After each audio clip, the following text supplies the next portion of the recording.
So hello, and as always, welcome back to Learning MD. So here we've got the actual, let's say, iPad mini. So as you can see, it's really small. You can play video games, you can read, you can do almost anything you can imagine. You can pay with the Touch ID. As you can see, you've got here a Touch ID. And it's just pretty much amazing. Now, is it worth the $600?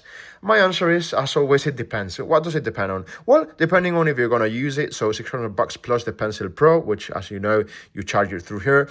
I think it's just, you have to individualize each case and just make sure that what you're buying is what you want. Now, if it's just for size, I would get the normal iPad for $300. Now, if you want it for to jot notes, to draw, you're doing projects, you're gonna make money with it, then by all means just grab it. And evidently, if you do not mind paying the premium of $200 to get the mini, then by all means get it. But other than that, I think it's a great iPad. And let me know in the comments what you think. Have you ever tried the actual iPad mini? If so, what do you think about this iPad?